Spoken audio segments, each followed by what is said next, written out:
to Holy Trinity Lutheran Church. This is a wonderful turnout on a iffy weather day, so I'm so glad to welcome you to our church. A couple of housekeeping items. This is an informal affair, and we have lots of wonderful food and refreshments and drinks. So during the presentation, feel free to get up as you want and get more to eat and more to drink at any time. The restrooms are right through this entranceway on the right side. I'd like to say a little bit about Holy Trinity Lutheran Church first of all. I'd like to share with you our welcoming statement because it applies to all of us here today. Holy Trinity Lutheran Church recognizes that every individual is unique, beloved, and made in the image of God. We proclaim ourselves to be an open and affirming congregation, welcoming all God's creatures of every race, ethnicity, heritage, culture, age, gender identity, gender expression, sexuality, physical or mental ability, socioeconomic status, or where you are on your faith journey. You are embraced by us and God exactly as you are. We commit to the difficult work of anti-racism, social and economic justice, and environmental care. You are invited to join us in Christ to joyfully and inclusively serve our community, which is exactly what we're doing today. So thank you for being here and welcome. This is a very special event for our church and for our community, and I'm delighted to welcome our special guests who are with us this morning. I'd like to first of all say a little bit about and introduce Rebecca Briesehoff. A little bit about Rebecca, who is Jamie's daughter. Rebecca, her pronouns are she and her, mine are he and him. Rebecca is an award-winning activist and author who is passionate about inclusion and authenticity. Her journey into public advocacy began at 10 years old when a picture of her holding a sign at a rally went viral. She made a bold statement that transgender people aren't scary, and she spent the last 6 years working with legislators, schools, businesses, and faith communities to build a more inclusive world. In 2018, she was the first openly transgender person to speak at an ELCA youth gathering. She is co-author of a kid's book about being inclusive, which is here, and a contributor to Raising Kids Beyond the Binary. Rebecca inspires people of all ages and identities to show up fully as themselves and dare to make the world a better place. Let's welcome Rebecca.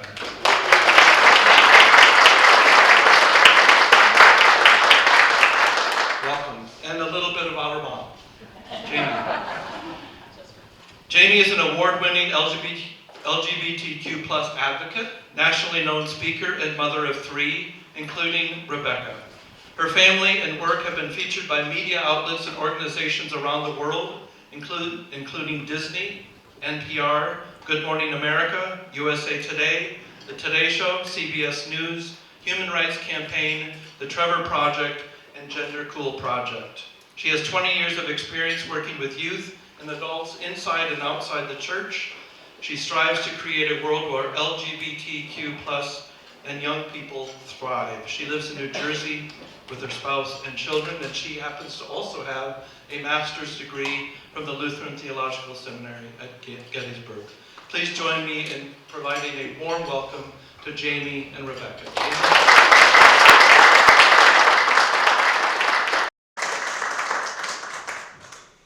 Oh, geez, that would have been bad. It never gets less awkward to hear your bio read aloud in front of you. But thank you for that wonderful warm welcome.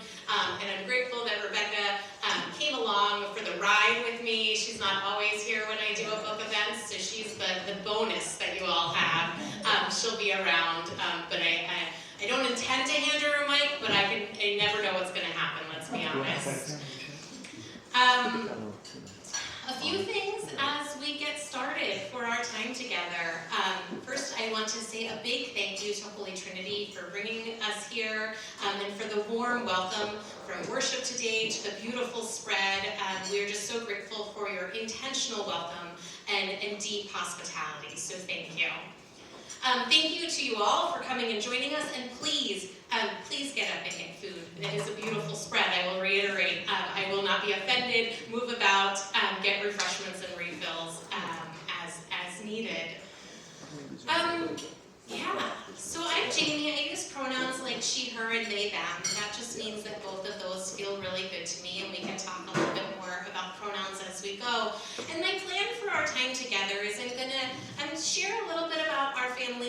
story. I will say with clarity up front that anything I share about our family's story, I share with the full and explicit permission of Rebecca.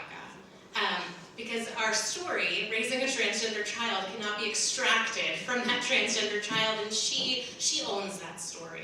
And so she graciously gives me permission to share it, and she will correct me if I say something that is not accurate. She read every single word of the book and approved it, and that's just really important because stories belong to the people whose they are. And so keep that in mind as you learn stories. The other thing I will say is that when you've heard one person's story, whether they are part of the LGBTQ plus community or the trans community, you have heard one person's story. Those communities are diverse and varied and filled with rich experiences that are very different from one another, just like all of us gather today. And so that is really important to remember and respect, because everyone deserves to own their own story, and we cannot speak for the community as a whole by any means. The last thing I will say is in the back at the table where we have Rebecca's book, a kid's book about being inclusive, there are some postcards that say God adores you on the front. And I invite you later or on your way out to grab one. The intent is to write a note on there to an LGBTQ plus young person, and then we are collecting them. I'm doing this at all of my book events and author events. The postcards come from an organization called Reconciling Works that works for full inclusion in the Lutheran Church. And we're distributing them to youth groups and community organizations across the country, to young people who need to hear affirming messages celebrating who they are. So I invite you to fill one of those out so that it can make its way into the hands of someone who needs your message of hope and love. And so now, we'll talk a little bit about this book. This book is called Raising Kids Beyond the Binary, Celebrating God's Transgender and Gender Diverse Children.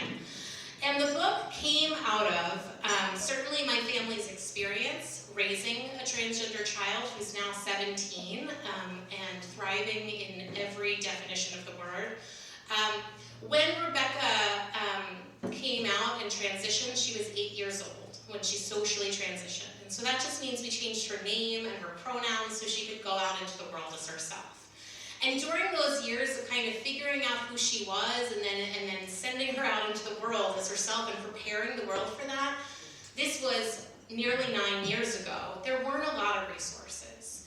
But we could find some books about raising transgender or gender expansive children. There were a few out there.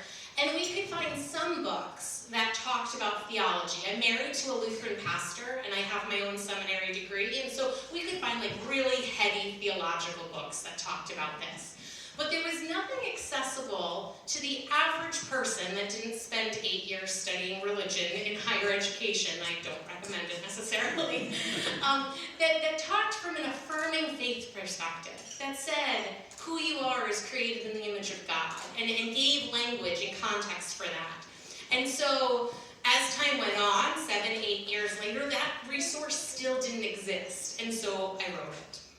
And so that's where the intent behind the book came. And my hope is that this book is a resource, a tool. It is rooted in personal story, which I'll share a little bit more about in a moment. It is filled with practical and tangible resources. And it is from unapologetically an affirming faith perspective that says who these young people are who God created them to be. What I have heard from people is that I have heard from everyone from pastors and youth leaders to parents and grandparents. It seems very popular with grandparents, which warms my heart really deeply. I've heard school teachers and so on. And so it's really intended to just be that handbook to say, how do I show up for these young people in my life? And a starting off point. I think I am one resource. Like I said, I cannot speak for the community. Resources don't end or begin with me. And so one of my favorite parts of the book is the very thick resource section in the back, because there are so many people and organizations and experts who want to walk along this journey of learning with you and people like you. And so let this, if this is a beginning, let this only be a beginning. If this is a stop on your learning, wonderful. Just don't let this be the end, is what I would ask. And so Rebecca's story and our family's story, and she loves when I do this when she's here, but again, she has endorsed every word. When Rebecca was born, we all thought thought she was a boy. But over time, we came to understand that she deeply knew herself to be a girl. It started from the time she could talk. She gravitated to typically girly things, whatever that means, what our society says is feminine, pink and sparkles, and she used to dress up in my old dance recital costumes and would whirl and twirl. And at that point, we did not say, oh, well, you must be a girl. It hadn't even entered our mind. That's not what we were thinking. We said, colors are for everyone. Clothes are for everyone. Be any kind of boy you want to be. It wasn't until later that we discovered that she wasn't a boy. And so over time, we equipped her with the language and the tools to navigate kind of being an outside-of-the-box kid in this shove-you-in-the-box kind of world. What does it look like to move about spaces when you don't fit into the box that society gives you for boy? And that worked for a little while, but what we found as she got older, she began to struggle more. She struggled with some increasing anxiety and eventually some depression. That at first we thought, well, it's hard to not fit in. It's hard to be a little different. But over time, in supporting her and walking with resources, our family doctor and therapists and all of these people that kind of came around us and we came along with us on this journey for little bits, we found that this was about more than the kinds of colors she liked or the toys she liked. This was about who she was. And it was the moment that she learned the word transgender that things really clicked into place. She was 8 years old, and we were preparing for a birthday party for her little brother, and it was in February, and it was going to be a swim party. And so by this point, she was wearing all girls' clothes. That's just what she liked. She dressed head to toe in pink, but we were still using male pronouns and her masculine name that we gave her at birth. And she was like, well, this is great, but what am I going to wear? And I was like, oh, because this had all happened since the summer. And so I said, well, as any good maybe parent will do, you're going to wear what's in your closet today, because those are the options we have. Let's be real. But it started this conversation, well, we can find you a pink rash guard, we can find you pink swim shorts. I said, you can wear a girl's bathing suit, with anxiety in my chest, wondering how I'd be able to keep her safe in this world that was going to expect something from her, but that was certainly an option. And so at that moment I said, I don't have all the answers, let's Google it. What could go wrong? And so I sat with my then 8-year-old in front of my laptop and we Googled gender non-conforming swimsuit. And almost 9 years ago, we found nothing. There are options now if you Google that now, which I am super grateful for. But what we did was we stumbled upon the acronym LGBT. And I said, hey, do you know what these letters mean? And she said, no. Now, as a context, we were a family that had always taught our children, love is love. There are all sorts of relationships. We had rejoiced with our very young children when the Supreme Court marriage equality decision came through. And so they already knew that there was all sorts of ways that a marriage or a relationship could look. But she said, no, I don't know what those letters mean. And so I went through the letters, the L, the G, the B. And when I got to the T, she said, oh, maybe that's what I am. And I said, oh, maybe that's what you are. And I mean, while it hadn't, completely escaped me as a possibility, hearing those words and that click from her really was an impactful moment. And so from that day, from the day she learned the word transgender till she went out into the world as herself, as Rebecca for the first time, it was 6 weeks. So it all kind of just fell into place really quickly. We met with a gender therapist. We said, are we doing the right things? We have no idea what we're doing. We were supported by professionals, said, yes, follow her lead, do all the things you're doing. And when she went out into the world as herself, we held our breaths and we said, we're just changing our name and pronouns. We can change it back if this doesn't seem to be the right thing. And except when we did, it was obvious. She was suddenly happy and confident. Her joy just exploded everywhere. She was no longer having to pretend she was someone she wasn't. This is who God created her to be. And so that shift in her changed everything. It changed everything for us as a family and for everyone connected to us. Often when we talk about, especially young people transitioning, we say they don't transition alone, the whole family transitions with them. And I would say the whole community transitions with them. And so at the time, my spouse was the pastor at a small congregation conservative part of New Jersey, and so we didn't know how it was going to go there. The majority of our congregation had never met a transgender person that they were aware of, and again, this was almost 9 years ago. And so we told them, and I shared this a little bit in worship this morning, but we told them, listen, you don't have to endorse our parenting decisions. You don't have to come to church next Sunday waving a pride flag, but this is what we need to do to keep Rebecca safe. You need to use her name and pronouns. And you can have all the questions you want, and we will do our best to answer them. And if we can't, we will find someone who can. But you cannot ask those questions of Rebecca or in front of Rebecca. And so we kept this little protective bubble around our sweet 8-year-old to the point that as she got older, now stories come up, and she's like, no, it was wonderful when I transitioned. And we're like, well, there were bumps. But she had no idea, and that was on purpose. And we are so... she is so privileged that we were able to do that, and we are so grateful that we were able to do that. And so we brought our congregation along on this learning journey, and they weren't all like, woohoo, this sounds great from the beginning. The one person that I thought would have perhaps the biggest problem, he had an opinion about everything, and everyone on his Facebook page knew it. And those opinions didn't necessarily align with mine. And the first Sunday she showed up at church as herself. He went straight up to my spouse after the church ended and said, listen, I don't understand this whole transgender thing, but she used to hide behind you and refused to say hi to me on a Sunday morning. And today, she ran up to me, twirled in her dress, and gave me a high five. What more is there to know? And so there's a lot more to know, and that's why we're going to keep talking today, but that's the foundation. Seeing people step into the fullness of who God created them to be is a gift. It is a beautiful gift. And that's where I think it's really important to know that we benefit from that experience as much as they do. This work I do in LGBTQ advocacy and our family does is not to save the poor trans kids or to save the poor queer kids. We do this because this is what it means from a faith perspective to be the body of Christ together. Because we're creating a world that looks more like the kingdom of God. And we benefit. I learn more about the God who created each of us by being in relationship with Rebecca, by being in relationship with the other trans people in my life. And so we need to do this work for our sake as much as theirs.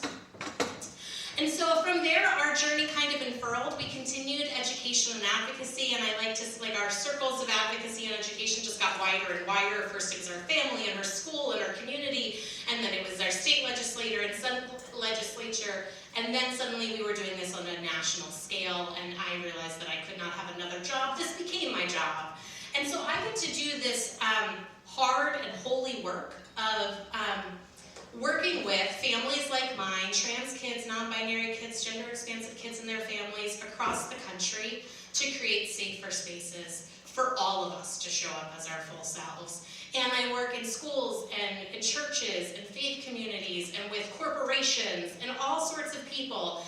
And I can tell you that the work I do on a day-to-day basis can be really heavy. It can be really hard. I don't think it's a surprise to anyone in this room, but I need to say it, that the world is a scary place, or can be a scary place, for trans and non-binary people, especially young people at this moment. We've seen in the last year, legislatively especially, already in 2024, things are not great. And we can talk more about what that means. But so the work I do on a day-to-day basis can be really heavy, but it's also filled with hope. It's filled with hope because of people like you that are gathered to have conversations like this, because of communities like Holy Trinity that are hosting conversations like this, churches that when I drive up and see a pride flag outside, that makes all the difference. Because we also need to be really real and honest that people of faith, specifically Christians, have done this most significant and loudest harm to the LGBTQ community in the past and present, personally and politically. And so it is critical that as people of faith and communities of faith, we stand up and do something about that. And we use our voices and say we are not doing this work in spite of our faith, but because of our faith. because it's who we're called to be. And it is my hope that through this book and through my kind of, our family's public existence, that other parents would understand that when their young person comes out to them, that they don't have to choose between their child and their faith. They might have to choose between their child and their church, but that's a different conversation. And so, understanding that there is nothing incompatible with being transgender and a Christian. That there is robust theological background, that there is beautiful biblical imagery that affirms the diversity of God's creation. As our circles of advocacy got wider and wider, and we started to do this, Rebecca's kind of viral moments, which was mentioned in her bio, in 2017, the federal administration rescinded the guidance for transgender students in schools.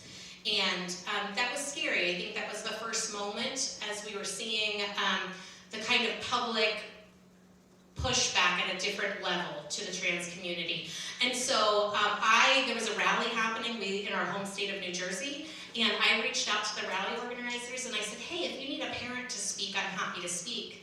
And they said, yeah, you and Rebecca can speak. And I said, she's 10. But I asked her, I said, well, this is her story, her journey, and I asked her, and she said, yes, I want to talk.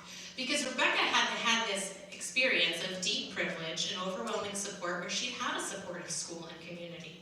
When Rebecca transitioned, she'd actually, we were homeschooling for a year, which was not anything I had planned on doing. She'd come out of a small Montessori school, and we weren't just quite ready to jump into the public school system, so we were home for a year. And in retrospect, I see that was a Holy Spirit moment.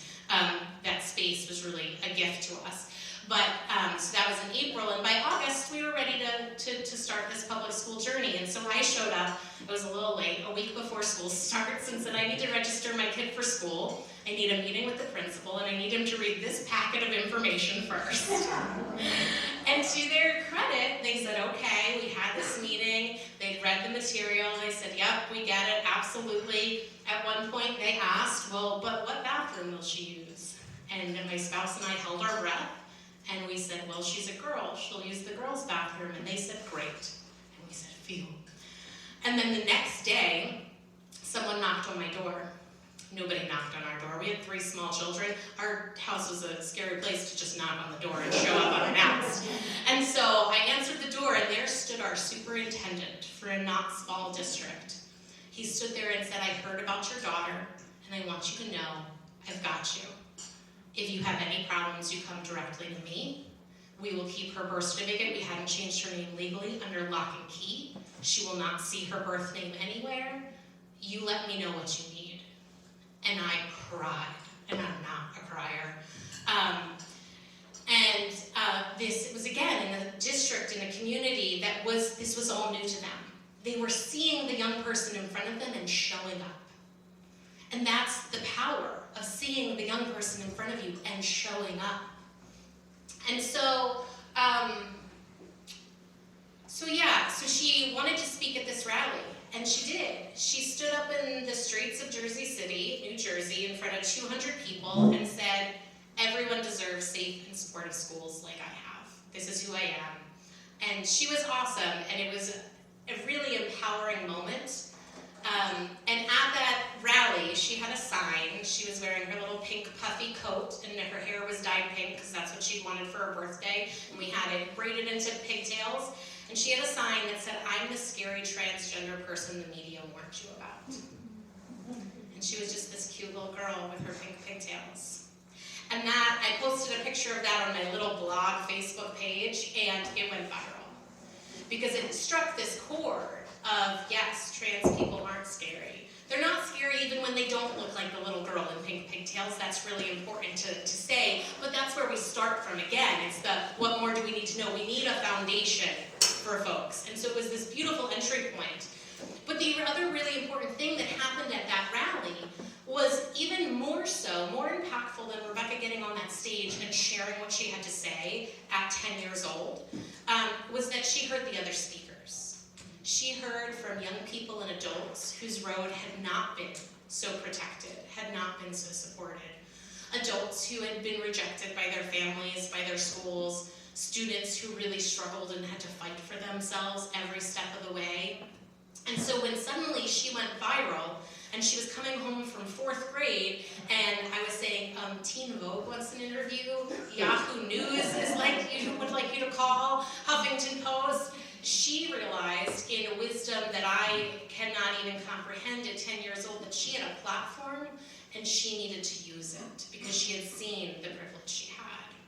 And so that's how we stepped into this work of kind of public advocacy as a family, and we've been doing that ever since. And it's been filled with hope and joy and positive connections, and it is humbling beyond words to see the way that we have impacted other people's stories, the same way the people that came before us impacted us. Jazz Jennings and her family, one of the first families, the most public first family, is one that we now call friends, but who early on was a huge impact to our personal family story, and knowing that we can do that for others is so important to us. It has also come with a lot of pushback and hard stuff. It's come with stuff that I don't really want to get into here. I will tell you that one of the things that is most deeply upsetting to people is that we are so public as a family of faith. The most hate we get is in the name of Jesus. And the last time I checked, that's not biblical. And so I say that because as people of faith, people who may not be of faith but are gathering in a faith space, that's important to name and know. And so we've been through hard stuff. We've been through hate and threats of various kinds that I won't share, and child abuse allegations and investigations and all sorts of stuff. But we have leaned on community. We know, again, we navigate this work with so much privilege. Rebecca, as a white trans teenager who fits into society's expectations for what it means to be a girl in the world and navigate the world. She has 2 supportive parents who are highly educated, who are also white, our primary language is English, on and on and on, these white picket fences of privilege around us. And so we keep that in mind and we speak it loudly, and we continue to put ourselves out in ways that other families are not safe enough to do so, while trying to build a world and create ways for those families to be safe enough to do so. Because we are just one family, and our story is just one story.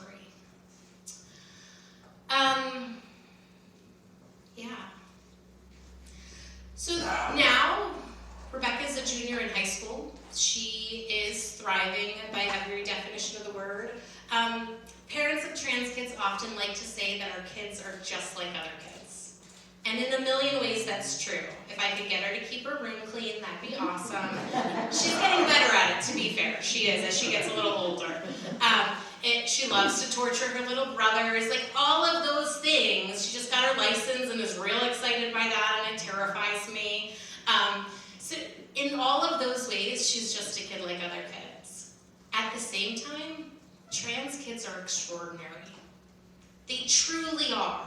In some ways, they're extraordinary in ways they shouldn't have to be. In the way they show their strength and resilience navigating a world that's not built for them, fighting for themselves in their homes, schools, and communities.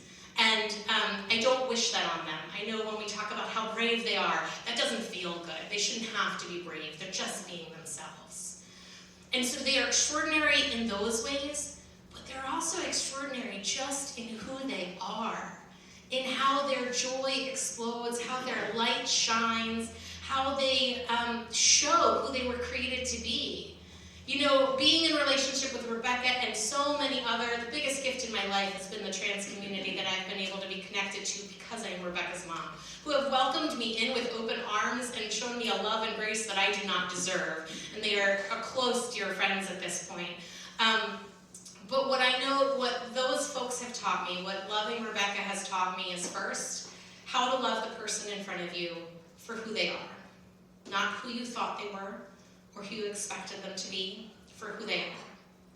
They have also taught me what it looks like to show up fully as yourself in the world, and the way that that makes space for other people to do the same. The way when we break down these gender boxes that none of us actually fit in. I think every impacted us or limited us. You know, we tell boys, man up, boys don't cry, you're supposed to act and behave in a certain way. Women, you know, the progress we've seen in the last 50 years as far as what women are allowed to do in the world and what expectations we have around them. We still have a lot more work to do, but we know how that's changed. The ways we were expected to behave. You know, when a little girl shows leadership, she's bossy. When a little boy does, he's a leader. We see all of these things. Gender impacts us all, not just those of us that are trans or non-binary, or even identify within the LGBTQ community. And so when we break down these boxes that none of us fit in, we create space where all of us can show up. We can dress the way that feels good for us. We can speak the way that feels right to us. We can live out our calls as Christians or as human beings to be who we are in the world the way we're meant to be. And that is a gift. That is a gift. They have taught me the power of being authentically myself. The Jamiest Jamie I can be, who happens to be proudly queer. I came out as bisexual at the age of 36, 37 because of my daughter. Because by being in a relationship with her, I realized that taking more space up as myself made room for other people. And so that it was okay to share all of myself. And so showing up as the Jamiest Jamie, the most authentic version of myself, is how God calls me to live. That's who I am. And so there is just so much joy and gratitude I have for these extraordinary young people and adults. You know, trans adults are great too, though I focus on the young people. I focus on young people. I mean, right now, when we look legislatively, they are the ones being most vehemently attacked. And now that is expanding this year, and so that's something to know. Last year, we saw over 560 anti-LGBTQ bills introduced across the country. And those focused on a variety of things, but a large number impacted gender-affirming care for young people, which is a whole conversation. Athletics access for trans young people. Rebecca is a field hockey player. She loves to play field hockey, and I can tell you that trans kids play sports for the same reasons all kids play sports. To do something they love, have fun with their friends, and be a part of a team. And she knows I'm going to say this, but she's not that good. She's not bad either, but she's not like the stand-up. She's not the star of the team. She works really hard, and it brings me so much joy to watch her on that field and get better each year, but she has to work really hard at it. And so when we're talking about K-12 athletics, when we're talking about young people, all kids deserve access to sport with their friends. Elite athletics have different guidelines already and a different conversation. Again, we're not going to go too deep on that. And then the other major area we saw was curriculum bans and book bans, both on a state level, but then also on a district level. And so this year, we're not even to the end of January, and the numbers vary depending on your source, but we're at over 250 bills that have been introduced across the country. We are going to break records again this year. And what's important to know, especially as we sit in a state like Massachusetts that has some good policies in place, you have 2 bills that are being watched right now here that are carryovers from last year and that I don't expect will make a lot of progress, but I don't know enough about your state to be able to speak too clearly on that. And they're related to parental rights and education. But even in a state like this, whether these bills pass or not, whether they are your state or not, they are impacting young people here. These young people hear their lives debated on a daily basis. On the news, on social media, around a dinner table, they know they are a topic of conversation, and that weighs on them. And we see that in the statistics around depression, anxiety, suicidality, and the impact of current events. We see it, and it's important to know when we look at all of those statistics that that young people, LGBTQ young people, trans young people, do not struggle because there is something wrong with them. They struggle because of what they face in society. And the good news is that we can help fix that. Each and every one of you can play a part in creating a safer space, a safer community. safer faith spaces, safer homes, safer schools. You can show up at board event meetings. You can write to your legislators. And by the way, I do not care at all about your political affiliation. This isn't about right or left or conservative or liberal. This is about protecting kids. And so you can do this whoever you are and whatever background you come from. And so that's really important. So I've rambled on a lot, and I can do that. I mean, I can talk for a while. But I'm going to read a short snippet of my book, and then I would love to open it up for questions and hear what you all are wondering about. Does that sound okay to everybody? Okay. So I'm going to start from the introduction, because why not? It's the introduction. Church was the only place where I ever told my child that she could not be her true self. My oldest child, Rebecca, is transgender. When she was born, we all thought she was a boy, but she deeply knows herself to be a girl. Before the word transgender ever crossed our minds, we knew Rebecca didn't fit into society's box labeled boy. From the time she was 2 years old, Rebecca loved all things pink, purple, and sparkly. Rainbows and glitter mesmerized her. She loved to put flower clips in her hair and play dress up. I didn't necessarily care if she had pink toys, but I did have practical concerns. What if we bought her all the pink things? Would she one day wake up and hate pink like most boys? Then what would we do? I couldn't afford to replace it all. Putting aside any potential financial implications and following her lead, the mantra in our family became colors are for everyone. Clothes are for everyone. You can be any kind of boy you want to be. Eventually, we learned terms like gender nonconforming, gender expansive, and our favorite coined by Dr. Diane Aronsoft, gender creative. These were the words psychologists used when they talked about kids like ours. Kids who reject stereotypes and societal expectations around gender roles. At 3 years old, Rebecca loved playing pretend salon and painting each other's nails, an admittedly messy endeavor. In kindergarten, her school notebooks were covered in hearts and peace signs. When she turned 7, she wanted to go shopping and pick out her own clothes, but there weren't any in colors she liked in the boys section. Together, we braved the girls section of Target. I'd never seen her happier as she oohed and awed over all the options, completely oblivious to people's stares. We were navigating the murky territory of supporting our outside-of-the-box kid in a shove-you-in-a-box kind of world. Every time my husband and I had the conversation, the outcome was the same. The world may not be kind. People may not understand. However, letting our child unapologetically show up as themselves in the world was how God called us to parent. It was always a yes. To the nails, the shoes, the dance classes, the clothes, yes. Be any kind of boy you want to be. It was always a yes until Easter 2015. This time was different. She was 8 years old, and this was the first time she'd asked to wear a dress besides the play clothes in the dress-up bin. She wanted to wear a dress to church on Easter Sunday. If you're a churchgoer, then you know Easter is kind of a big deal. In fact, it's such a big deal that it brings out many people who haven't been to church since Christmas. Don't get me wrong, I have no problem with those folks. Growing up, my family were those folks. But it did impact my child's request. There were going to be a lot of extra people at church who didn't know our family nearly as well as the Sunday regulars. This is the part where I should explain that I am married to a Lutheran pastor. My spouse is a pastor in the Evangelical Lutheran Church in America. At the time, he was pastor of a small congregation in a rural conservative part of New Jersey. Rural and conservative in New Jersey may not mean what it means elsewhere, but we did have cows in our backyard.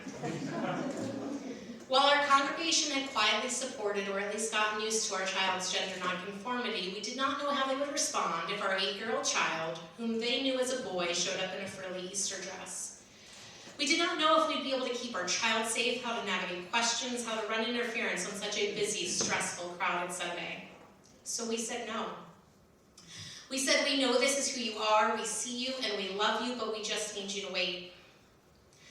The message we sent to our child was that being who you are at church is scary, and we needed her to pretend to be someone else a little longer. I cannot tell that story or write those words without my stomach churning. I grieve that no. I also know we were doing the best we could at the time, and I can have grace for that. What bothers me the most is that I don't know if I could go back and do it again, if I would do it any differently. We weren't wrong. Being a transgender or gender diverse person at church was scary. It's still scary. I grieve a lot from that time. I grieve that we spent 8 years of my child's life not knowing who she was. I grieve that she had to go through so much pain for us all to figure it out. I grieve that she is living in a world that isn't ready for her, a world where people like her are rejected, bullied, harassed, hurt, and killed just because of their identity. I grieve that in the years since that Easter, since she transitioned, she has spent so much time speaking up for inclusion for her community. There is grief mixed with my pride every time I watch her share her story and speak with legislators. She's incredible, but no child should have to spend their time defending their existence and teaching others how to make space for them. Perhaps most of all, I grieve that showing up in the church fully as herself was one of the hardest parts of her transition for her, for our family. It's not because our congregation was full of terrible people. They're good people, kind, smart, compassionate, and loving, but even good people can do harm by the things they do and those they fail to do. We also cannot ignore that the wider church, the Christian church, has a deeply contentious relationship with transgender people, and Christians continue to do the loudest, most significant damage to the trans and non-binary communities personally and politically. Rebecca did show up at her church as herself a few weeks after Easter and every week after that. It was scary and hard. It was also beautiful and life-giving. I'm going to skip a little part because I already told you that story. Here we go. Where is it? 2 years after that Easter, when we said no, 2 years after Rebecca transitioned, we gathered with our congregation, our family, and Rebecca's godparents, and we celebrated and blessed her in her forever name. In that service, we prayed, "O God, in renaming your servants Abraham, Sarah, Jacob, Peter, and Paul, you gave them new lives and new tasks, new love and new hope. We now hold before you your child, Rebecca Eleanor." This is what it can look like for an imperfect church to welcome, love, and celebrate a child for who they are, who God made them to be. Raising a gender-diverse child has meant learning all sorts of practical things about transgender people in the world and what it means to be welcoming and inclusive. Most of all, and I know I said this, but it bears repeating, Rebecca has taught us what it means to love the person in front of you, not for who you thought they were or wished they would be, but for who they know themselves to be. She showed us what it looks like to advocate for yourself and others, and she made real to us what it means to be the body of Christ in the world. Now, more than ever, the church and the world needs these lessons of love, grace, courage, and hope. So let's get started. So I'm grateful for this time with you, but I am eager to hear what thoughts and questions you all have. I can share the microphone so other people can hear, or I can repeat your question. If you just say it loud enough that I can hear it, I can say it into the mic so everyone else can hear it as well. So, questions? Yeah. What happens with selective service in the military? Yep. So right now, you still have to register for selective service based on the sex you were assigned at birth. Males, people born male or assigned male at birth in our country are required to register for selective service. We've gone through, even over the past 4 to 5 years, some variation on what it looks like to be trans in the military. There are lots of folks that are serving. There were some blips a couple of years ago, and there's lots of wonderful leaders that are talking about what that means. But as far as actually registering, you have to register based on your sex assigned at birth. Other questions? Yeah? How does one navigate relationships? Like romantic relationships? Thank you. Yeah, absolutely. Well, I will not share anything personal about Rebecca for her sake, as the 17-year-old sitting in the back of the room going, "Mom, please don't." But I think, it really varies. It's one of those things where each person's story is their own story. It's important for the whole room to understand that gender and sexuality are different, And so a person that is transgender, that means that the sex they were assigned at birth, when they were born, we say it's a boy or it's a girl, doesn't align with who they know themselves to be. When Rebecca was 8 years old and transitioned, a lot of people said, well, what does she know about sex? Like, what does she know about her sexuality? Well, not much. Gender is about who you are. Sexuality is who you experience attraction to. So those are separate, so first off. It is also important to understand that Rebecca is a girl who happens to be transgender, and so if she experienced attraction to women, she might be a lesbian. If she is attracted to men, she could consider herself straight, or then there's bisexual, pansexual, and all sorts of those beyond those binaries. But understanding that all of those identities are based in who you know yourself to be, not what you were assigned at birth. I think every story is different. Some people navigate the world as what we sometimes refer to as stealth, meaning that they don't share their trans status with the world, the fact that they happen to be transgender, and that is completely appropriate and okay. Being transgender is like any other thing about you that you might share with some people and not with everyone. And so that's important to name. And so the way they navigate relationships and dating might be different. When you share this part of you with various people will depend on your relationship. How old you are, what you're interested in, how you're connecting with them. I know what I can say for certain is that there is great joy and hope and love in the lives of so many trans people I know, young people and adults. And so I think there's a lot of anxiety around on behalf of the adults who love them, that they want their young person or the young person in their life to find love, to find that if that's what they want. And that's very possible, is what I would say. Yeah. So, I want to try to be fair or something. How do you address hormonal slash surgical options? Yeah. So a little bit of the basics as far as what it looks like to transition. And so I'll speak in generalities. When we talk about transitioning, that's going from living as the gender that aligns with the sex you were assigned at birth to living as who you know yourself to be. And there's kind of three major categories of transition. There's a social transition, a legal transition, and a medical transition. It's really important to know that all of these, sometimes I have a Venn diagram where they all intersect if I'm showing slides. You don't need to do any particular one of them or any of them for your identity to be valid. Trans people's identity is valid because they know who they are, full stop. And there's no single path to a transition, and there's no moment when your transition is finished, if you will.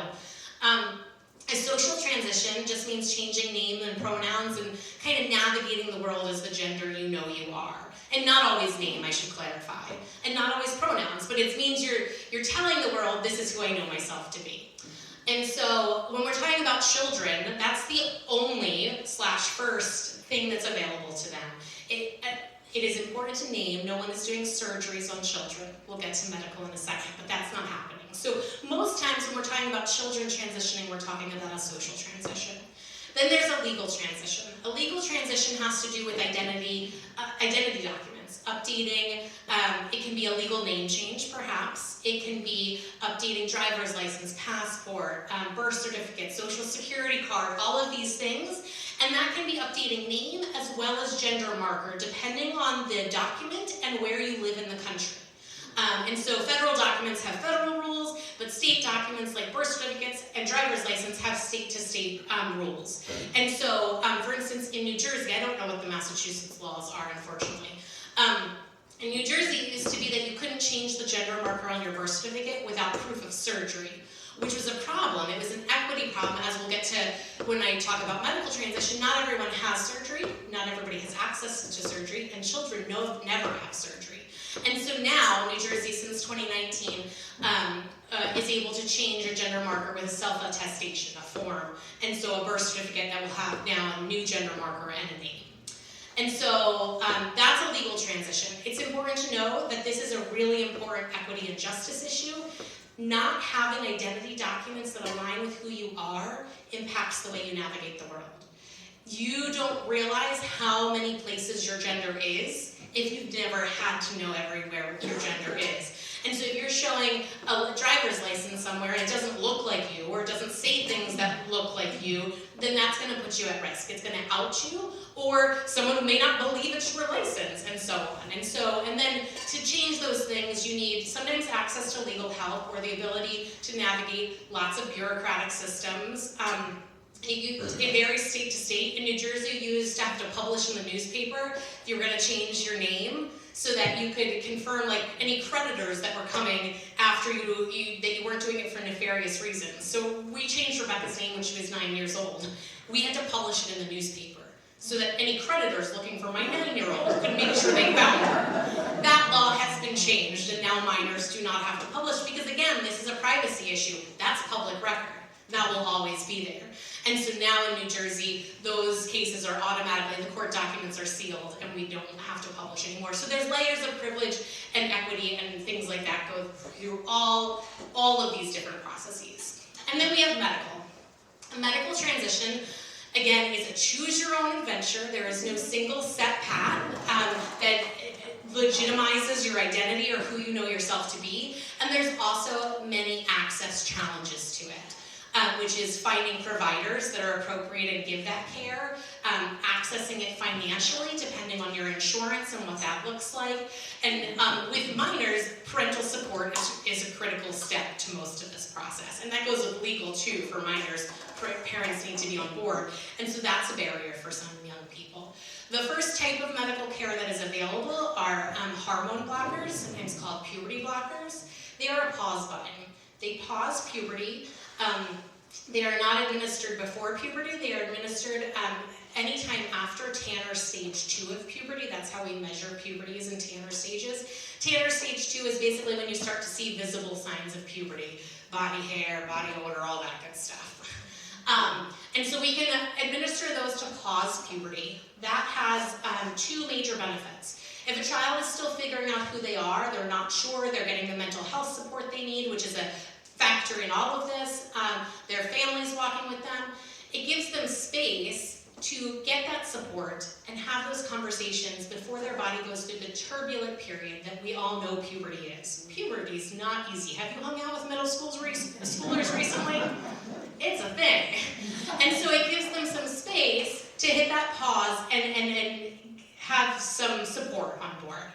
The other thing is that if children have known themselves to be who they are, if they are persistent, consistent, and insistent, those are the 3 words that we often use, actually clinically they use, to determine if a child is transgender or fits into this diagnosis, if you will, from a clinical standpoint.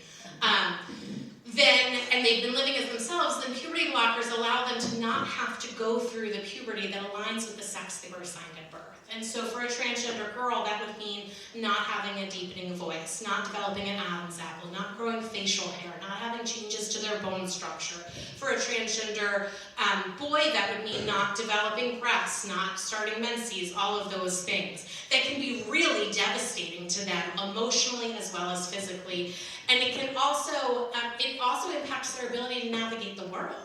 There is privilege with not having gone through a puberty that doesn't align with who you are, because you fit more into what we perceive is what we expect for a gender. Now, we need to break that down for the sake of everyone, but it also causes distress for many people. Not all. Every person's journey is different. And so puberty blockers, if you stop administering puberty blockers, if you remove them, it can be a tiny implant that's put in your arm or an injection given every few months. If you stop administering them, puberty resumes like normal.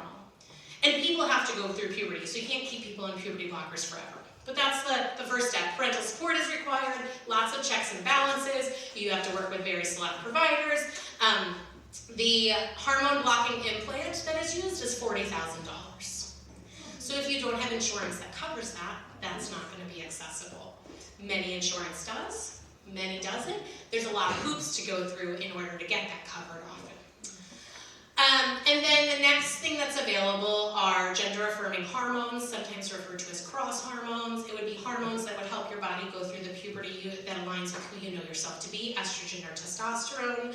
Those require a bunch of checks and balances around mental health care, letters from a therapist, support from parents, and it's going to depend on providers, what the kind of cutoff is, 16, 14, occasionally you'll see 13, but again, that's when they've been following young people for a really long time. None of this is easy to access. So not only is it not being given out like candy, but there are actually lots of barriers to being able to provide and get this care, and there are really helpful multidisciplinary teams with mental health care providers, endocrinologists, general practitioners that work together with parents to make sure these are the appropriate steps for their young person. And then finally, the last thing that's available are surgeries. Yes, surgeries with an S. There are a variety of surgeries. There is no single surgery that a trans person has. And again, not everyone has surgery. Not everyone has access to surgery. Not everyone wants surgery. Access can be financial access. It could also be maybe you have a medical condition that says you're not a good candidate for surgery. And so there's lots of variations there. Surgeries can be everything from what's commonly referred to as bottom surgeries or top surgeries as like a general idea, or there's things like facial feminization surgery or hair, transplants, or there's many different kinds of surgical procedures. And all of those require multiple mental health care practitioners to walk with a person to determine that these are good steps for them. And so that's a lot of really kind of technical, clinical stuff, but it's important to know that none of this is taken lightly. Puberty blockers are entirely reversible. They are not a permanent step in any way, shape, or form, and that there are evidence-based, clear standards for how we navigate this care with young people and their families. That medical practitioners that have been doing this for a long time, all of the care we use with trans kids are used with other populations and have been for a very long time. Puberty blockers are used for people experiencing precocious puberty and have been used for decades. So none of these are new experimental procedures. It's just that we're using them in a context that hasn't been for quite as long, but even for trans people it's been used for a long time. So that's kind of the crash course on medical stuff. Most importantly, know that children are not having surgery. If anyone is saying they're doing surgery on 5, 6, 7-year-olds, 8-year-olds, 9-year-olds, it doesn't happen. Full stop. It's not aligned with any type of medical guideline. Other questions? Yeah? Do you worry about the medical records being honored by HIPAA? I'm thinking about the Attorney General who's trying to obtain records in other states. How is that even possible? Yeah, so right now we're seeing the Attorney General in Texas specifically, I assume that's what you're referring to, is trying to get access to medical records in other states to determine, and some of it's to follow people that have fled Texas because it's no longer safe there for, this is something really important to know.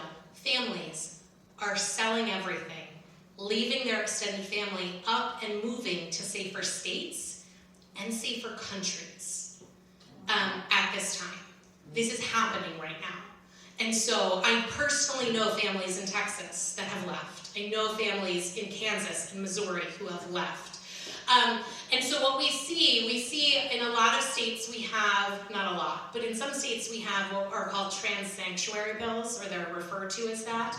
We see this sometimes in reproductive health care too, where states, including New Jersey, I think Massachusetts has one, that says that you're not going to go after folks that come to your state from another state to receive care, and they will not support, giving up those records or things like that. But it is a big, major privacy issue, a justice issue, and a concerning slippery slope to understand how we're all impacted, because we're all supposed to be protected by HIPAA and our personal medical records. So, great question. Yes? How long does it take to change your legal name? How long does it take to change your legal name? So it can vary state to state. I don't know exactly the process in Massachusetts. It took us from the moment we started to when we finally had the legal name change judgment about 5 months, start to finish. But it'll vary. But yeah, a couple months to go through all the legal hoops. Yes? I just really changed my name in Massachusetts, and it took about a month. Oh, excellent. About 2 months for me, but that was during COVID. Okay, excellent.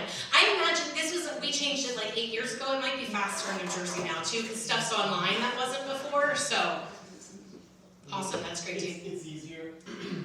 I mean, Massachusetts makes a lot of things pretty easy. If Awesome. you have to go across states, it's harder. Like my birth certificate's from Puerto Rico, so I Okay. have to wait longer for that. Yeah. And then, but yeah, I mean, a month to 3 months is what I've been told is the recommended guideline. Awesome. I have a busy job, 3 kids, and ADHD, so I've been working on it for 2 years now. That's real. But yeah, a couple months. Okay. Awesome.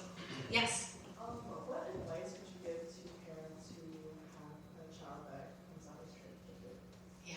What advice would I have for parents? For parents, the very first thing I want to tell them is your kid is fine. Your kid is great. Every concern, every worry you have, everything you're afraid of is not actually about your kid. Like, it's not, it's about the world. And so, like, knowing that your kid is okay now and your kid's gonna be even better. Like, I think there's so much fear that comes into this. And so then the next thing I would say is find your people. You're gonna have a lot of emotions to process. You may have fear, you may have levels of grief. Grief is a really tricky, hard word, because when we talk about grief, about when someone transitions, a trans person is more fully and joyfully themselves than they've ever been before. And if you're grieving, that feels like a really painful disconnect. And what we grieve, or what people grieve, is you're grieving what you thought you knew about the person.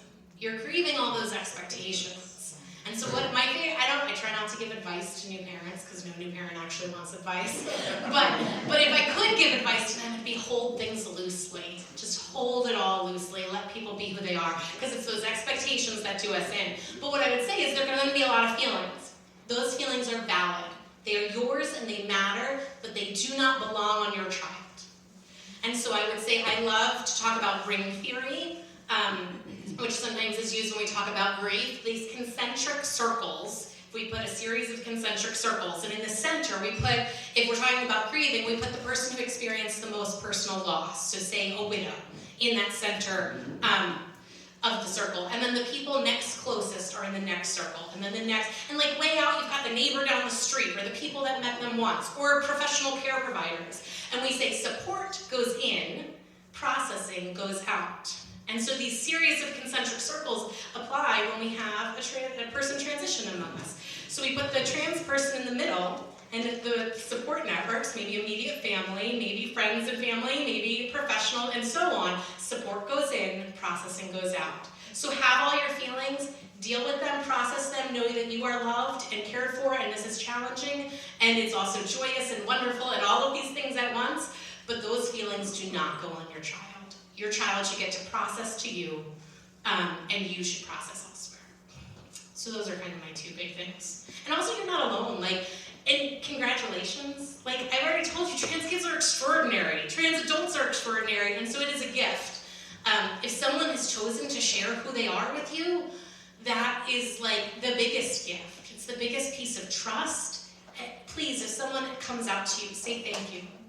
Thank you, and I love you. First two things. Other questions? Yeah. How do you find people who support the trans Yep. journey? Absolutely. Yeah, so if you're looking for support or community, there's a couple of different options.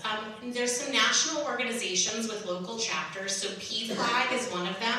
PLFAG is a wonderful organization that has chapters across the country and offers support groups for people who love people who are LGBTQ and sometimes for LGBTQ people themselves. Each state has an advocacy organization, which is a wonderful resource, so understanding what your statewide equality organization is, and then Googling or asking local people, what are your local LGBT centers? What are the other community partners? And so people like churches like this would be a good resource to say, hey, do you know other folks that are, or a community organization that I could connect to, or other people in the community? Organizations doing this work will often be able to connect you to support groups or community networks or things from there. And then there's a couple of national organizations that can be helpful to follow to get connected to events or happenings that are going on. They're a variety of them, but things like the National Center for Trans Equality, which is about to merge with another organization, but not yet. They do great work. Human Rights Campaign, GLAAD, does a lot around media acceptance. So kind of just being aware of those, starting to put those in your circles, wherever that may be. If you do email, signing up for some email newsletters, that can be helpful. But for like personal support, it's really those community organizations and support groups. And so asking around, asking each other, I'm sure some people in this room may know local organizations. Anybody have anybody they want to shout out? Yeah. What I wanted to say, is the New England Synod of Lutheran Churches. Yeah. There was a specific vote to be an open church, it's reconciled to Yeah. Christ. And the pastor helped me here. But, Yeah. I recall I was at the Synod Assembly when the pastor Von Al was here, some people will know his name. But it was a very powerful synod. Yes. Synod meeting when I was there. Trust me, I've been to a few others. Yeah. That one stays in my, that Yeah. will be in my head forever. That'll be. I'm Absolutely. not sure I can tell you what, I just went for one, and I don't know how much I can tell you. And this one was probably 15 years Yeah. ago. Yeah, those moments when church bodies. So what you're describing, for those that are not a part of the Lutheran Church, the Synod is kind of the wider geographical gathering of churches. And so the New England Synod goes from, I don't know where, to New England. I won't say the parameters. Sorry, I'm from the New Jersey Synod, or just New Jersey. But they gather once a year to do usually once a year, to do the business of the church, to talk about what are our policies, who are we, and what are we doing that impacts all of the churches in the area. And so the New England Synod voted to become reconciling in Christ, which means they had adopted a welcoming statement and declared that they were openly and affirming to LGBTQ people and affirming of rostered leaders, pastors and deacons who are LGBTQ, and so on. And so there's a couple of different variations to that. That process now also includes working towards being an actively anti-racist church, which is really important too, because in all of this, we need to understand that liberation is not possible unless it includes us all. And so as we work for LGBTQ justice, we also have to be working for racial justice and disability justice and everything else, because there are people in all of those communities that are left. We don't all fit into tiny boxes separated from each other. Yes. I was just thinking of other local organizations. Yeah. So there's Bagley, which is based out of Boston, the Boston Area Gay and Lesbian Youth, and then they have branches in other parts of Massachusetts. There's one right in Brockton, it's called Bagley, and then there's also one in North Shore called Bagley. There's a few others. They call it the Bagley Network, and they're specifically a resource for people 25 and under. They have a couple adults on the board, but it's like youth run, and they have all sorts of resources. And then around here, there's a lot of like local organizations that popped up that are not maybe even official. Last year, Easton had a Pride event, and it was run by the Easton Human Rights Group. It was a large group that lots of things, but they did that. There's a Norton Pride group now, so we organized Norton Pride the last 2 years. The Foxborough Pride group, though, it's like trying to get started. There's like, right now it's just a Facebook group having a picnic. I think that's the kind of that's so fun. So if you get on Facebook though, and just look for, there's a Bridgewater one, there's like a lot of Weymouth, a lot of towns around here have local pride groups. Plymouth Pride is actually huge and really active. They're doing like a roller skating event next Friday at Forest Fun Center in Taunton, and they do things all year round. So if you get on Facebook, look for your town and the word pride around here. There's a ton of them. Wonderful. Yes. Okay. I think my question was misunderstood. Okay. I know that there are a lot of places that the person who is trans can get help. What about their support group getting help? Because how do you support a trans if you don't know how to do it yourself? Yeah. So PFLAG, the national organization, they have a lot of great resources on their website, and then they have local groups too. It's pflag.org, and it's meant for people who love people who are a part of the LGBTQ community, parents, grandparents, siblings, all of that. And so that's one of the excellent national organizations. I don't know where your closest chapter is, if anyone in the room happens to know. Yes, it's right here. Okay, so there's one locally, which is awesome. So we can make sure we get that information, but pflag.org, pflag.org, and you can look up local chapters, which will have that information there. Yep, which is such an important question, because again, it's not just one person who transitions, it's their whole community. Yes? A couple days ago, a woman told me that she thinks teachers are pushing kids into being trans. And other than to tell her I didn't believe it, Yeah. how do I respond? So when was the last time any of you tried to make a child do something? How did it go? Horribly. Thank you. Straight from the mouths of young people. We used to get this a lot. I mean, at any age, but like even when Rebecca transitioned, they're like, you're forcing. I'm like, I can't force my kid to eat her vegetables. She does now. She loves vegetables, to be fair. She was actually generally pretty good eater. But like forcing kids to do something is not easy. And being trans is not something that like is so easy. Like it's easy to be who you are. Navigating the world as a trans person is not so like, you have to like navigate everything. You have to educate everyone around you. It's not something that if it's not who you are, you're gonna be like, yay, that sounds like a good time. And so that's the one thing. What we do see, and we know this as we look at the general population, is that the number of LGBTQ people, or people who openly identify as LGBTQ, is increasing. So right now, the last number, the 2023 numbers haven't come out yet this year, but when we look at there's Gallup poll data from 2021 and 2022 that showed that overall the population is at about 7.1% of adults identify as LGBTQ. And that has doubled in like 10 years. So that's really significant. But it's even more significant when we look at generational data. When we look at generational, as we go younger, each generation gets increasingly LGBTQ. When we look at Gen Z, 20% of young people, 1 in 5, adults, Gen Z adults, because that's all they could pull, they didn't pull minors, identify as LGBTQ. So that's a significant, and those numbers are just going to keep going up. And it's not because it's in the water, it's not because it's in the GMOs, it's not because it's in the vaccines or the food dyes or anything else. I have heard it all, I assure you.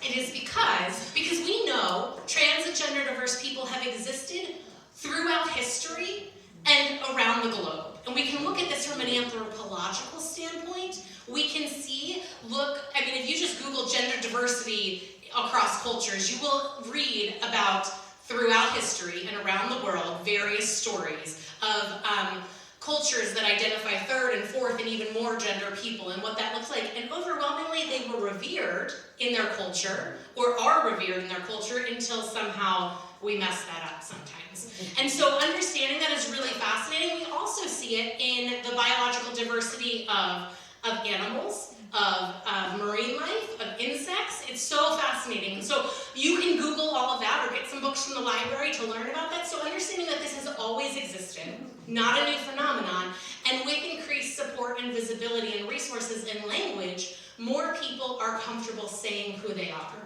And so when we talk to trans adults overwhelmingly, and this is obviously, every story is unique, but it's a pretty big trend, most adults who are trans say, I knew when I was young. Maybe I didn't have the language, maybe I didn't exactly know how to share it, but I knew. And so they come out later because they have language or information, or we know what trans adults exist that don't come out because they have finally found the language in their 60s, 70s, 80s, and it would be too disruptive to their life, or they're not able to lose everything, their family, their jobs, because that happens. And so we know that too. So trans people have always existed. Trans people will always exist. Their safety and willingness to share who they are with the world is what has increased over time. Yes? So I guess going along that note, Yeah. what would be your advice for dealing, I guess that kind of applied to like people in general, or you brought up that specific instance of talking to someone random and like that, just like some comment. What would your advice be to dealing with those type of people who are like in your family or your church or more significant relationships that you, I guess, are a little more significant and like harder to just, Yeah. So people in your life who don't get it, who don't support it, who maybe say you aren't who you are, there's no one right way, certainly. For me, and I think I share this kind of example in the book, I think, and this was for me with my kid, it was about protecting her and figuring out, could I keep her safe and how important was the relationship? And so I think this would go for, if it was talking about me too, can I keep myself safe? Can I take care of what I need to be okay? And how important is this relationship? So if someone is on the outskirts and is like someone I've known for a while, but like that relationship isn't that important to me, then I'm not gonna wanna put in the work to bring them along on this journey and get them and to do all of that. Maybe that's when I just let go by the wayside. And then sometimes there's someone really close to you and you say, well, this is what I'm gonna need to show up in community with you. I really like to use the phrase, and it's oversimplified, so I'll give that caveat to begin with, all beliefs can be welcome here, but all behaviors are not. And so what does it look like to say we don't have to agree, but I'm going to need you to do these things, use my name and pronouns, or choose not to use pronouns if you simply can't use pronouns, whatever it may be, for me to be safely in relationship with you. And we can agree to not talk about that, and then that has to come down to whether, for the person that's in that relationship, is that okay for you? You have to decide what is going to protect you. Maybe it's finding the circumstances. I can deal with this person if we go to a public place and it's for up to 2 hours and they follow these guidelines. And then to advocate for that. And so maybe that's how you maintain that relationship. But I think we can't go into, I'm going to convince this person that who I am is valid. Because you shouldn't have to do that. It's not your responsibility. And you can't control what they believe or think. But you can control if you choose to spend time with them, if they can behave in certain ways. And so there's just a lot of figuring out and it can be different. Maybe you think you can do this now, you try that, and that's becoming too hard, and so you set a different boundary, and you articulate that to them. Clarity is kindness. Being clear with people about what you need and what you will do and not do is really important, and it's important to understand that boundaries are not about, you can't control someone else's behavior ever. So boundaries are not about making someone else do something, it's about what you're going to do. So it's, if you can't use my name and pronouns, I'm not going to be in relationship with you, or I can't spend time with you, or I'm only going to spend time in this way. So remember to focus on what you can control, because I think when we have a lot, it hurts us when we try to control other people, and we can't. And then I think if they're willing to learn, that's the other thing, we have that continuum of learning. You're not going to get people from mile 1 on a marathon to mile 26. But if they're willing to move along, giving them little bits of information, asking them if they'll read something, asking them if they'll watch this YouTube video, and going along, protecting yourself along the way, and knowing that you are valid, and that you are worthy of love and respect, and that their problem is not actually about you, it's about them. And repeating that yourself over and over again. Yes? So, to the title of your book, Yes. It seems like, obviously being an American has many challenges, but, there is an aspect of it that is still fitting into a box. And so if somebody says, oh, well, you're a girl, then it fits in a certain way. I'm curious your thoughts about how we advocate for non-binary, people with non-binary identities who may not neatly fit in that box, who may face the grammar police. Absolutely. I think the end goal, and we talk about this, Rebecca talks about this when she talks, is that it's not going from this box to that box. It's breaking down boxes. And so now there's privilege and ease when you fit into a box, don't get me wrong, but that the goal of all of us should be to break down these boxes so we're less shoved in them. I think understanding and being aware of folks that do not fit into these neat little boxes in more obvious ways or in more vital ways.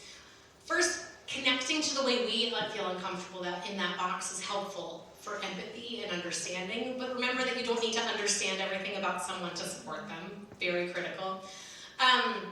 Starting to be aware. It looks like language, grammar police. People that struggle with they, them pronouns. I understand. It's new, maybe you're not used to it, but actually, we use it all the time if we think we don't know someone's gender. If I found a cell phone here, I'd say, hey, someone left their cell phone. I hope they come back to get it or we can get it to them. I would do that without even thinking, and everyone would know exactly what I was talking about. We only struggle with pronouns when we think we know someone's gender, not when we don't know someone's gender. And so it takes practice. Helping communities practice that, modeling for folks what it looks like to practice that, teaching others that it is critical that pronouns, there's studies that show using a person's name and pronouns has a direct correlation to their mental health and well-being. Nobody, at least the people I'm in a relationship with, don't want to have a negative effect on someone's mental health. Like, this is a real thing. And I think some people don't understand that. Sometimes we treat young people like every day they want something else. They're very fickle, they're this, they're that. Someone's name and pronouns are who they are.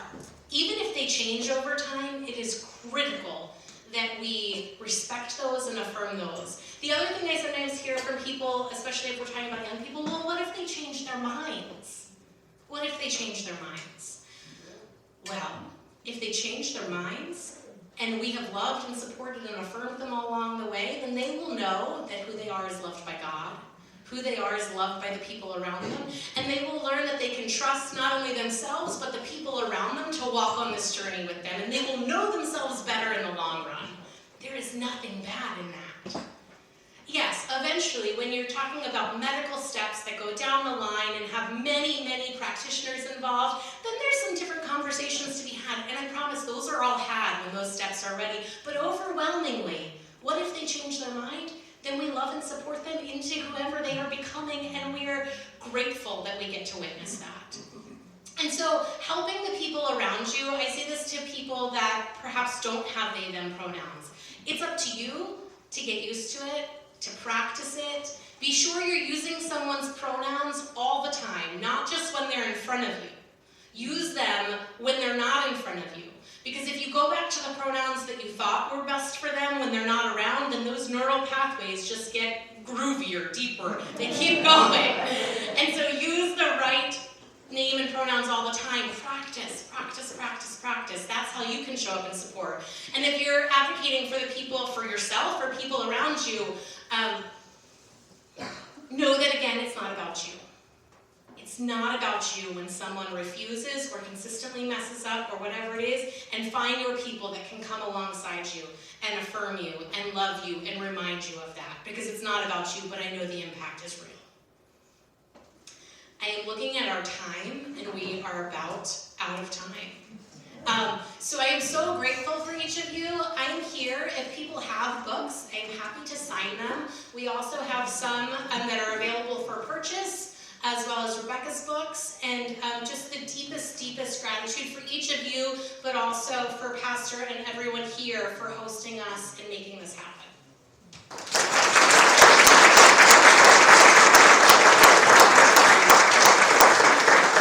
Just three quick thank yous. First of all, I'd like to say thank you to ECAT, Easton Community Access Television. This is being live streamed, so thank you for that gift, and it will be on the website too as a recording. Thank you to all of those who helped prepare the space, decorate, provide all this beautiful food. Karen Danielson and her team, let's give her a round of applause. And by the way, there's tons of food, so please enjoy the food before you leave. And finally, I'd like to say thank you to the leadership team at Holy Trinity Lutheran Church that has made this event possible. Thank you, leaders. Finally, one of the gifts that you've given to us today, Jamie, is that you have created this community. Right now, this community is a gift because it's safe, it's loving, it's compassionate, and it's honest. We are a gift to one another right now, and I thank you for that gift. Thank you so much, Jamie. Thank you, Rebecca, for being with us. Thank you.